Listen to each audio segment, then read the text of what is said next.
Sahabat tani, kepengen gak Anda bisa membuat sendiri ZPT atau zat perangsang tumbuh tanpa perlu repot-repot dan juga tanpa perlu menguras kantong? Kepengen? Untuk itu, mari kita mulai langkah demi langkah pembuatannya setelah intro berikut ini. BIM!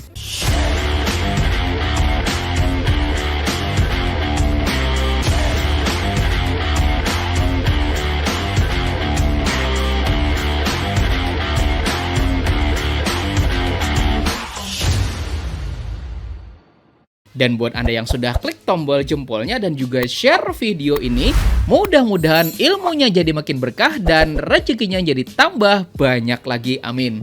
Sahabat tani, ZPT merupakan singkatan dari zat perangsang tumbuh atau zat pengatur tumbuh.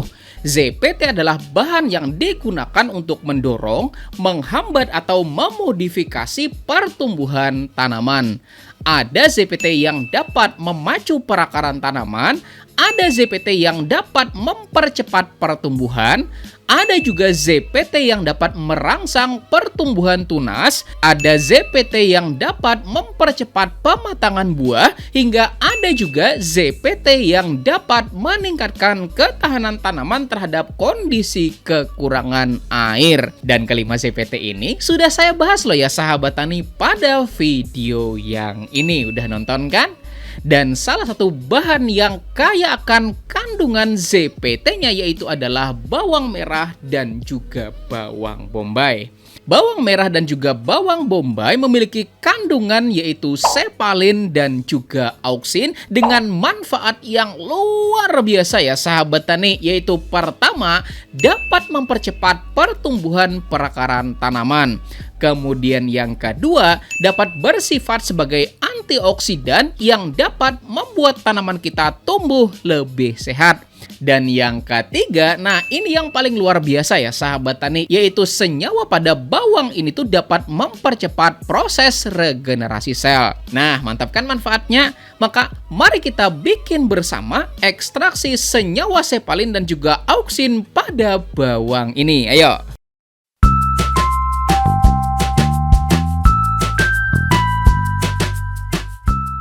Dan bahan yang kita perlukan dalam pembuatan ZPT ini adalah bawang bombay. Tetapi kalau misal Anda mau ganti bawang merah itu juga nggak jadi masalah. Dan jumlah bahan yang diperlukan itu nggak terbatas loh ya sahabat tani. Artinya boleh banyak dan juga boleh nggak banyak atau sedikit gitu ya sahabat tani. Tapi saran saya, buatlah sesuai dengan keperluan Anda aja karena daya simpannya yang memang nggak bisa terlalu lama. Dan langkah selanjutnya, nah ini adalah opsi loh ya sahabat tani, yaitu pengupasan kulitnya. Dan karena ini tuh tujuannya bukan cuma buat tanaman aja, tapi juga buat regenerasi sel, maka kulit bawangnya ini tuh kita lakukan pengupasan. Dan setelah kita lakukan penimbangan, ternyata berat 3 biji bawang bombay tanpa kulitnya ini tuh adalah 314 gram.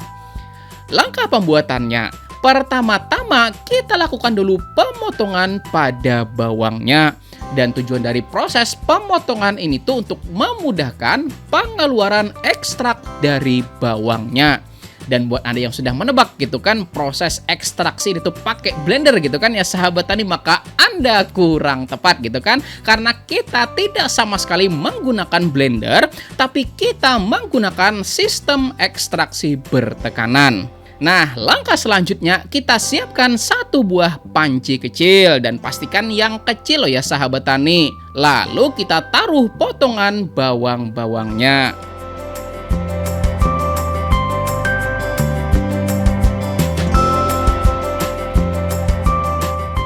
Kemudian kita tuangkan air sebanyak 1 liter pada panci presto. Nah, 500 ml ya sahabat tani. Dan ini 500 ml-nya lagi. Jadi totalnya ini ada 1 liter gitu ya sahabat tani. Lalu setelahnya kita taruh panci yang berisikan bawangnya ini tuh mengapung di atas air tepat di dalam panci prestonya.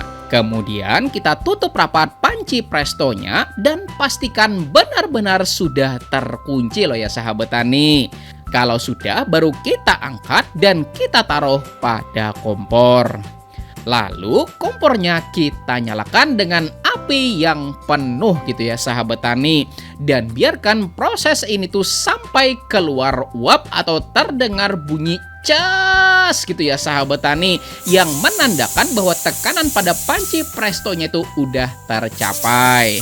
Kemudian setelah panci prestonya mengeluarkan uap, maka selanjutnya kita perlu turunkan api pada kompornya. Dan tujuan penurunan api ini tuh biar uap air yang keluar pada panci prestonya nggak terlalu kencang gitu ya sahabat tani.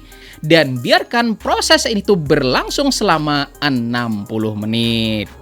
Nah, sudah 60 menit loh ya sahabat tani. Kemudian kita matikan kompornya. Nah, sudah mati loh ya sahabat tani kompornya ya kan. Dan kalau udah mati kayak gini jangan langsung dibuka gitu kan, nanti meledak gitu ya sahabat tani, duar gitu kan. Nah, makanya kita diamkan dulu sampai gak lagi bertekanan. Lalu kita angkat pancinya dan kita taruh di bawah. Dan setelah dibuka ternyata, nah, bawangnya udah matang lunak gitu ya sahabat tani. Lalu kita angkat panci berisikan bawangnya. Kemudian kita taruh pada kain dan pastikan dingin loh ya sahabat tani. Lalu setelahnya baru kita lakukan pemerasan. Pokoknya peras terus aja loh ya sahabat tani sampai air pada bawang itu benar-benar keluar. Nah, inilah air yang berisikan kandungan sepalin dan juga auksin yang merupakan kandungan utama dari bawang bombay. Dan ini adalah ampas bawangnya. Dan sekarang mari kita ukur berapa mililiterkah air ZPT dari bawangnya. Dan ternyata air totalnya ada 220 ml. Nah, coba lihat ya sahabat tani, 220 ml ya kan? Dan ini tuh coklat loh ya sahabat tani, dan baunya bener-bener bau bawang gitu ya sahabat tani. Terakhir baru kita tuangkan pada botol buat kita lakukan penyimpanan.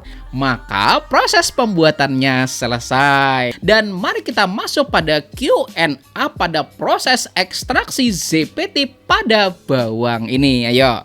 Pertama, bagaimana cara pengaplikasiannya dan berapa dosis rekomendasinya? Nah, karena ini tuh ZPT ya sahabat tani, dan dosisnya kan pasti nggak sebanyak pupuk organik cair gitu ya sahabat tani ya kan. Maka untuk aplikasinya itu cukup antara 1-3 ml per liter airnya, dan boleh dicampurkan sama pupuk daun gitu ya sahabat tani. Dan buat Anda yang mau aplikasi buat perendaman benih, maka silakan ambil dosis antara 10-20 ml per liter airnya, kemudian silakan rendam benihnya gitu ya sahabat tani, oke? Kemudian pertanyaan nomor 2, bisa disimpan berapa lamakah ZPT-nya?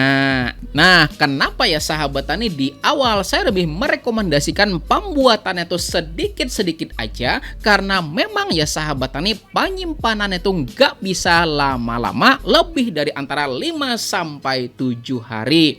Karena kalau lewat gitu ya sahabat tani bakalan menghitam dan juga bakalan mengental kayak jelly gitu ya sahabat tani. Dan itu tuh bisa terjadi gitu ya sahabat tani karena memang ekstrak atau ZPT yang terkandung di dalam larutannya itu tingkat kemurnian itu lebih tinggi dibanding dengan metode pemblenderan biasa. Artinya karena proses penyimpanan itu nggak bisa lama-lama gitu ya sahabat tani, maka pembuatannya kita harus sesuaikan dengan kebutuhan kita gitu ya sahabat tani, oke? Kemudian pertanyaan ketiga, berapa interval pengaplikasian ZPT ini pada tanaman kita? Nah, maka pengaplikasiannya ini bisa setiap 2-3 minggu sekali gitu ya sahabat tani, dan aplikasinya boleh dicampurkan, oke? Dan pertanyaan yang terakhir, apakah metode ekstraksi bertekanan ini juga bisa mengeluarkan ZPT pada bawang merah, bawang putih, tauge, serta bahan-bahan lainnya? Nah, jadi ya sahabat tani saya jawab bisa. Dan bahkan kalau memang tujuannya murni buat tanaman, kita bisa ya sahabat tani tanpa melakukan pembuangan kulit tuh nggak masalah gitu ya sahabat tani. Jadi langsung potong aja sama kulit-kulitnya nggak jadi masalah. Tetapi khusus di video ini gitu ya sahabat tani, seperti saya bilang di awal, tujuannya bukan cuman buat tanaman aja tapi buat regenerasi sel juga. Maka proses pembuatan ini saya buang kulit-kulitnya karena memang ekstrak ini saya gunakan buat membantu saya melawan virus cacar air gitu ya sahabat tani. Dan juga saya gunakan buat regenerasi sel pada lubang-lubang bekas cacar air dengan metode penyemprotan pada kulit gitu ya sahabat tani. Dan tahukah Anda, ekstrak ini tuh juga saya pakai gitu ya sahabat tani buat melawan virus COVID-19 beberapa tahun yang lalu gitu ya sahabat tani, dengan cara kita minum. Dan buat yang pernah pakai obat oles Mederma kayak gini gitu ya sahabat tani buat meregenerasi sel gitu kan, dan ini tuh mahal gitu ya sahabat tani harganya. Tahukah Anda bahwa di dalam obat oles ini tuh bahan utamanya adalah Cephalin Botanical Extract, dan ternyata kita bisa membuat sendiri ekstrak bahannya dari bahan-bahan yang ada di sekitar kita. Mantap kan? Jadi ya sahabat tani, buat Anda yang belum klik tombol jempolnya dan juga share video ini, silahkan share dulu. Mudah-mudahan makin banyak yang tahu informasinya gitu ya sahabat tani. Oke, terima kasih. Dan juga buat Anda yang kepengen tambah pengetahuannya, saya punya 2 video yang saya rekomendasikan di bagian sini. Silahkan klik salah satunya sahabat tani. Mudah-mudahan semakin tambah pengetahuan Anda lebih mantap lagi gitu ya sahabat tani. Terima kasih. Saya Rizal Ansar, petani cerdas, pertanian maju jaya luar biasa. Saya akhiri dengan ucapan wassalamualaikum warahmatullahi wabarakatuh.